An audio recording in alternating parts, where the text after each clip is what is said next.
আসসালামু আলাইকুম রহমতুল্লাহি ওবরাকাতু। আলহামদুলিল্লাহ আলহামদুলিল্লাহ রবিল আলমিন ওয়াসসালাতু ওয়াসসালামু আলা রসুলিহিল আম্বিয়া ইবাল মুরসালিন ওয়া আলা আলিহি ওয়া আসহাবিহি আজমাইন, আম্মা বাদ। আউযু বিল্লাহি মিনাশ শাইতানির রাজিম। বিসমিল্লাহির রহমানির রহিম। পরম করুণাময় অসীম দয়ালু আল্লাহ রব্বুল আলমিনের নামে শুরু করতেছি। কথা ছিল লাইভে আসার, কিন্তু নেটে সমস্যা থাকার কারণে লাইভে আসতে পারিনি, এজন্য দুঃখিত। ভিডিও বানিয়ে তারপরে ছাড়তে হয়েছে। তো আজকের যে বিষয়ে ভিডিওটি করলাম, যে বিষয়ের জন্য অন্তত সকলে সব পরিপূর্ণ ভিডিওটি একটু দেখবেন। ভিডিওর মাধ্যমে কিছু প্রশ্ন করা হবে, এই প্রশ্নগুলোর জবাবগুলো দিয়ে যাওয়ার চেষ্টা করবেন। আর এই ভিডিওর মাধ্যমে যদি এই ভিডিও কোনো প্রশাসনের লোক দেখে থাকেন, তাহলে আপনাদেরকে উদাত্ত আহ্বান জানাবো, অন্তত এই রকমের কাজ দুইটি আহ্বান রাখা হয়েছে আপনাদের জন্য, যে কোনো একটি মেনে নেন, হয়তোবা তাতে আপনাদেরই লাভবান হবেন। নিজের ভালো পাগলেও বোঝে, কিন্তু আমার দেশের প্রশাসন বোঝে না। তো শুরু করতেছি। আগেই বলে নেই, লিখিত কথা লিখে রাখতে হয়েছে, কারণ কোনো এক সময় হয়তোবা কাজে লাগতেও পারে। আর লেখা ছাড়া কোনো কথা বলতে গেলে অন্তত আমি লাইনচ্যুত হয়ে যাই, বিষয়ের উপর থাকতে পারি না, নিজেকে কন্ট্রোল করতে পারি না। এজন্য প্রথমেই শুরু করতেছি। সকলে এর ভিডিওটা যেন প্রশাসনের কাছে অন্তত পৌঁছায়, এজন্য একটু শেয়ার করবেন বা তাদেরকে একটু দেখাবেন, এই আশা রাখি আমি। প্রথমেই শুরু করতেছি কাজী নজরুল ইসলামকে দিয়ে। তার দুটি কবিতার দুইটি অংশ। একটি কবিতা, এই দেশ ছাড়বে কিনা বল, নইলে তোদের কিরলের চোটে হার করিব জল। একটা। 2 নাম্বার, বিদ্রোহী কবিতা, যে কবিতার জন্য তিনি বিদ্রোহী কবি হয়েছেন। মহাবিদ্রোহ রণক্লান্ত, আমি সেই দিন হব শান্ত, যবে উৎপীড়িতের ক্রন্দন রোল আকাশে বাতাসে ধ্বনিবে না, অত্যাচারীর খর্গ কৃপায় বীর রণভূমি রণিবে না। মহাবিদ্রোহ রণক্লান্ত, আমি সেই দিন হব শান্ত।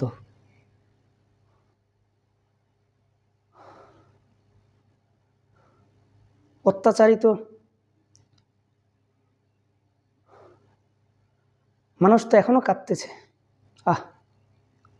এখনো তো মানুষ অত্যাচারে ভুগতেছে, তাহলে কেন আমরা রণভূমি ছেড়ে দিলাম? অন্য কেউ তো এই কথা বলে নাই। আরে ভাই, আমার দেশের জাতীয় কবি তো এই কথা বলছেন, অন্য কেউ বলে নাই।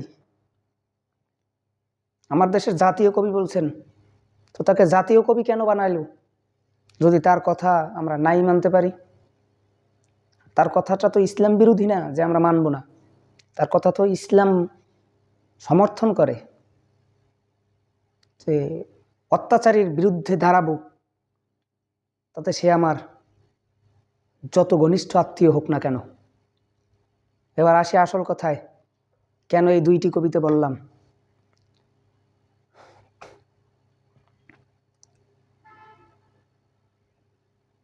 এ জাতির তো এত তাড়াতাড়ি শান্ত হওয়ার কথা না, যে জাতিকে রণভূমি ছাড়তে নিষেধ করেছেন যতক্ষণ পর্যন্ত অত্যাচারী মানুষ অত্যাচারিত না হবে ততক্ষণ পর্যন্ত। তাহলে কেন এই জাতি শান্ত হলো? 1 নাম্বার প্রশ্ন। প্রশ্ন নাম্বার 2, মাত্র 8 মাসেই সকল শক্তি শেষ? ফেসিবাদ তাড়ানোর আন্দোলনের 8 মাসের মধ্যেই দেশের জনগণের সকল শক্তি শেষ হয়ে গেল? আবার কি ঘুরে দাঁড়ানো যাবে না? পারবো না কি আবার ঘুরে দাঁড়াতে? যদি না পারি তো কেন পারবো না? 2 নাম্বার প্রশ্ন। না, তা তো হওয়ার কথা ছিল না যে আমরা ঘুরে দাঁড়াতে পারবো না, এটা তো হওয়ার কথা ছিল না। তাহলে আমরা লাখো ভাই বেঁচে থেকে লাভ কি? হাজারো ভাই বেঁচে থেকে লাভ কি যদি আমাদের বোন আসিয়ার লাশ দাফন হয় ধর্ষক জীবিত থাকার পরে? আরে আসিয়ার লাশ তো দাফন হওয়ার কথা ছিল যখন ধর্ষকের লাশ দাফন হবে তারপরে। আসিয়ার লাশকে নিয়ে তো এটা শপথ করার কথা ছিল, তা আমরা বাইরে কেন করলাম না? 3 নম্বর প্রশ্ন। 4 নম্বর প্রশ্ন, আরে বোন তো চলে গেছে কিন্তু তার হত্যাকারীরা তো বেঁচে রয়েছে, কিভাবে বেঁচে থাকতে পারলো? কেন বেঁচে থাকতে পারলো? আরে লজ্জা থাকা দরকার আমাদের মতো ভাইদের, আরে লজ্জা হওয়া দরকার। পুরুষ হয়ে একটি বোনের ভাই হয়ে জন্ম নেয়ার কারণে লজ্জা হওয়া দরকার যে তার শেষ রক্ষাটুকু আমরা করতে পারলাম না। কতটুকুই বা বয়স ছিল তার, পারলাম না রক্ষা করতে, লজ্জা হওয়া দরকার। আরে ভাই, আমরা তো কোটা বিরোধী আন্দোলনের জন্য হাজার জীবন বিলিয়ে দিয়েছিলাম, আজ কেন আরেকবার পারবো না?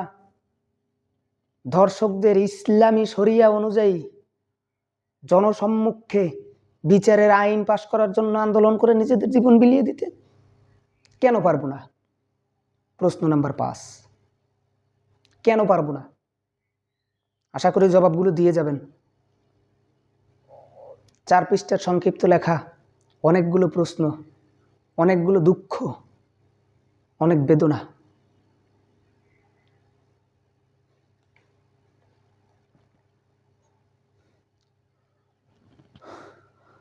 প্রশাসন, এবার প্রশাসনের কিছু প্রশ্ন করার পালা, প্রশাসনকে কিছু প্রশ্ন করব। আশা করি অন্তত এই প্রশ্নগুলো আপনাদের মাধ্যমে করবেন, আশা করি।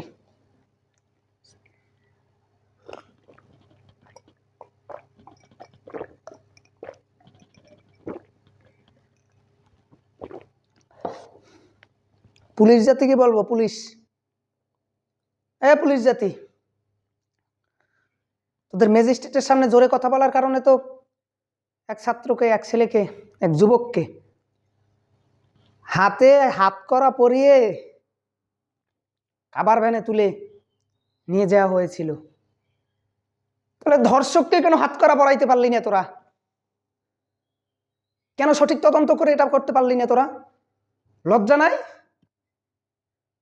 নাকি তোদের মা বোন নাই? যদি মা বোন থাকে তাহলে একটু সঠিক তদন্ত কর, অতি দ্রুত একটু জনসম্মুখে আন, একটু তাদের চেহারাগুলো একটু দেখা মানুষদেরকে, অন্তত একটু তো শান্তি পাবে। তোদের ম্যাজিস্ট্রেটের এত সম্মান আর আমাদের বোনদের, তাদের ইজ্জতের দাম নাই? দাম নাই তাদের ইজ্জতের?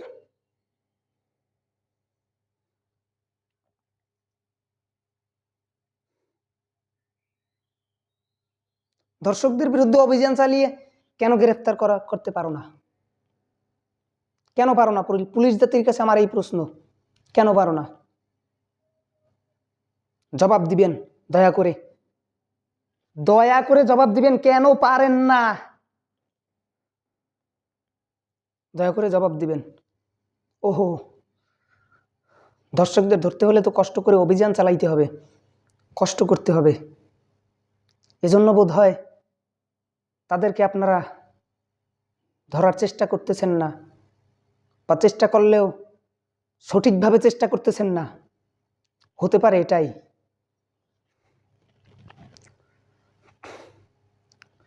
এটা কি আপনাদের শপথ করেছিলেন এটাই, যে যখন অভিযান করতে হবে কষ্ট করে তখন সেই অভিযান বাদ দিবেন? এটা কি আপনাদের শপথ ছিল? লজ্জা হয় না? যদি না পারেন তাহলে অন্তত এতটুকু করেন, অন্তত একটা প্রেস বিজ্ঞপ্তির সামনে এসে বলেন, সাংবাদিক সম্মেলন করে তারপরে বলেন যে এই বিষয়টিকে আমরা পারতেছি না, তো জনগণকে বলেন আপনারা দর্শকদেরকে ধরিয়ে দিন, এ কথা নয়, ধরে ইসলামের শরিয়া অনুযায়ী, শরিয়ার আইন যেটা প্রণয়ন করা হয়েছে ইসলামী শরিয়ায়, ওই আইন অনুযায়ী বিচার করবেন, এটা বলেন। অন্তত এতটুকু বলেন, তাহলে হয়তো বা এই জাতি আপনাদেরকে ক্ষমা করবে এবং সম্মানের চোখে দেখবে। না হলে ওই যে কিছুদিন পালিয়ে থাকতে হয়েছিল আপনাদেরকেও, আবারও থাকতে হবে, আশা করি আবারও থাকতে হবে। যদি এটি থ্রেড মনে করেন তাহলে ভুল করবেন, কারণ ভাই হিসেবে আক্ষেপের কথা বলছি। আরে ওই আসিয়া যদি আমার নিজের আপন বোন হতো, আরে আমারও তো 2টে বোন আছে, এজন্য আমার দুঃখ লাগে। আমারও তো 2টে বোন আছে। আর পুলিশ ভাই, আপনাদের কি মেয়ে নাই, মা নাই, আপনাদের বোন নাই, মেয়ে নাই? অন্তত তাদের ইজ্জতের খাতিরে এতটুকু করেন, তাদের ইজ্জতের খাতিরে অন্তত এতটুকু করেন।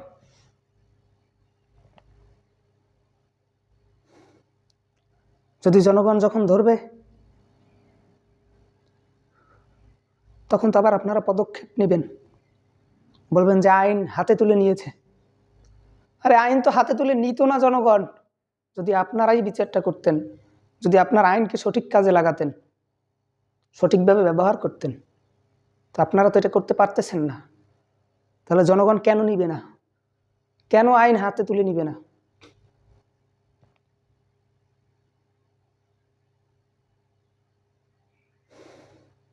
বলেন যে জনগণের সঠিক বিচার করলে কোনো পদক্ষেপ নেবেন না। তখন দেখেন এই আসিয়ার ভাইয়েরা পারে কিনা সঠিক বিচার করতে। যদি না পারে, ওয়াল্লাহি আল্লাহর কসম খেয়ে বললাম, অন্তত আমি আর জীবনে এই মুখে কোনো কথা বলবো না। আর যদি পারে, তাহলে আপনারা বলুন যে আপনাদের দায়িত্ব ছেড়ে দিবেন, স্বীকার করুন দায়িত্ব ছাড়বেন। এই 2টা লাইন হয় নিজেরা করেন, না হলে জনগণকে করার স্বাধীনতা দিন। এই 2টা পন্থা, যে কোনো একটি পন্থা বেছে নিন, নাহলে অপমানের জিঞ্জিরি কাটাবেন, অপমানের জিঞ্জিরে লাঞ্ছিত হবেন, আবারও পথে ঘাটে মাই খাবেন, লাঞ্ছিত হবেন।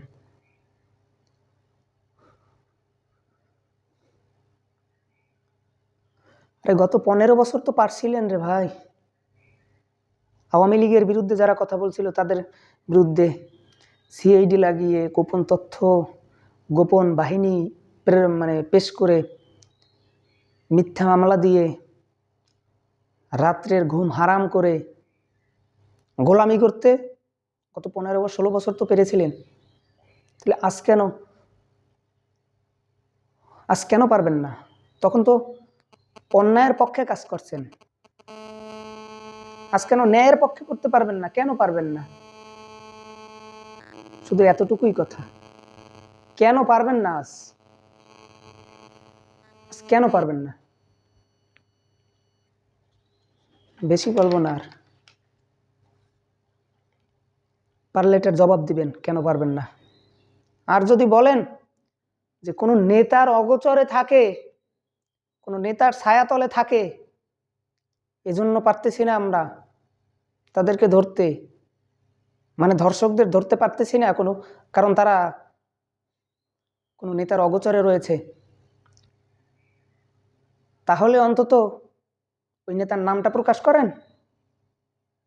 তাহলে দেখেন জনগণ ওই নেতা সহ দর্শকের বিচার করবে ইনশাআল্লাহ, ওই নেতা সহ দর্শকের বিচার করবে ইনশাআল্লাহ, ওই নেতা সহ দর্শকের বিচার করবে ইনশাআল্লাহ। আর মুসলিম জাতির উদ্দেশ্যে একটা কথা, অবশ্যই স্পেনের নাম শুনছেন, স্পেন নামক দেশের। এই স্পেন মুসলমানরা 750 বছর প্রায় শাসন করেছিল, শুধু একটি কারণে, একটা কারণ, শুধু একটা কারণে 750 বছর শাসন করছিল। জানেন সেই কারণটা কি? কারণটা ছিল এই স্পেনের তখনকার রাজা ছিল খ্রিস্টান, আর ওই খ্রিস্টান রাজা এক খ্রিস্টান পাদ্রির মেয়েকে যৌন নির্যাতন করেছিল, ধর্ষণ করেছিল। তো এর সঠিক বিচার সে পায় নাই, কারণ রাজা ছিল নির্যাতিত, ওই সম্রাট ছিল নির্যাতিত। তখন ওই খ্রিস্টান পাদ্রি পাশের মুসলিম, খেয়াল করবেন, পাশের মুসলিম রাষ্ট্রপ্রধানকে আবেদন করে একটি চিঠি লিখেছিল যে আমার মেয়েকে যৌন নির্যাতন করেছে আমার রাজা, তা আপনি এর ন্যায় বিচারটা করেন, ইনসাফের বিচার করেন। তখন তিনি তার সেনাবাহিনীকে প্রেরণ করলেন ন্যায় বিচার করার জন্য, শুধু এই একটা কারণে, যে ধর্ষণ করেছিল, এই ধর্ষণের সঠিক বিচার করবে এজন্য মুসলিম সেনাপতি, মুসলিম রাজা, মুসলিম সেনাপতি তারেক বিন জিয়াদকে দায়িত্ব দিয়েছিল স্পেনে গিয়ে তারপরে তাদেরকে সঠিক বিচার বুঝিয়ে দেওয়ার জন্য। তারপরে স্পেন বিজয় করেছিল এবং 750 বছর শাসন করেছিল। যদিও দুর্ভাগ্যবশত এক মির্জাফরের মতো এক মুসলিম পদলোভী এক মুসলিমের কারণে স্পেন মুসলমানদের হাতছাড়া হয়ে যায়। তারপরেও চিন্তা করুন, এই কারণেই তো তারা স্পেনটা বিজয় করেছিল। আজও আমরা বিজয় করতে পারবো, এই দেশ পারবো আজও বিজয় করতে, শুধু এই ইনসাফের আদালতে যদি আসি, যদি কোরআন সুন্নাহ ইসলামী শরিয়ার আইনের বাস্তবায়ন রূপ রেখা মানুষের সামনে তুলে ধরতে পারি। আরে একটা বিচার করেন না, পরের দিন থেকে দেখবেন অটোমেটিক বন্ধ। যে কোনো বিষয়ের, শুধু ধর্ষণের বিষয় না, যে কোনো বিষয়ের একটা বিচার করেন জনসম্মুখে, বাইতুল মোকাররমের সামনে জুমার নামাজের পরে একটা বিচার করেন, বা জাতীয় সংসদের সামনে ঘোষণা করে একটা বিচার করেন, বা সরোয়ার্দী উদ্যানে একটা বিচার করেন, যথেষ্ট হবে, যথেষ্ট হবে। আশা করি মেনে নেবেন। আর যারা ভিডিওটি দেখছেন তারা একটু শেয়ার করবেন, যেন সকলের কাছে পৌঁছে যায় এই বার্তাগুলো, আমার মনের দুঃখগুলো, মনের আশাগুলো। এই পৌঁছানোই আমার উদ্দেশ্য, অন্য কোনো উদ্দেশ্য নাই। আল্লাহর কসম, অন্য কোনো উদ্দেশ্য নাই। এর আগেও যত ভিডিও করেছি, যত লাইভ করেছি, আর কোনো উদ্দেশ্য নাই, শুধু এই মানুষের কাছে পৌঁছানোর জন্যই এই উদ্দেশ্যটা। বলে মুখে দাওয়াত দেন না কেন? আরে মুখেও মানুষকে দাওয়াত দেই, তো এখন অনলাইনের মাধ্যম, এটাকেও কাজে লাগানো উচিত, এই জন্য করতেছি। সকলে একটু দয়া করে শেয়ার করবেন, আর কিচ্ছুর প্রয়োজন নাই। আর যে প্রশ্নগুলো করেছি, প্রশ্নগুলোর জবাব দিবেন, আর কিচ্ছু চাই না আপনাদের কাছে, আর কিচ্ছু চাই না। হাত জোর অনুরোধ করছি, একটু জনগণের কাছে পৌঁছান, এই কথাগুলো একটু মানুষের কাছে পৌঁছান, হাত জোর অনুরোধ করছি। এই বলে শেষ করছি আজকের মতো। আবারও দেখা হবে ইনশাআল্লাহ, কথা হবে ইনশাআল্লাহ, দেখা হবে রাজপথে, কথা হবে স্লোগানে, আর শেষ দেখা হবে জান্নাতে। ওয়া আখিরু দাওয়ানা আনিল হামদুলিল্লাহি রাব্বিল আলামিন। আসসালামু আলাইকুম ওয়া রাহমাতুল্লাহ।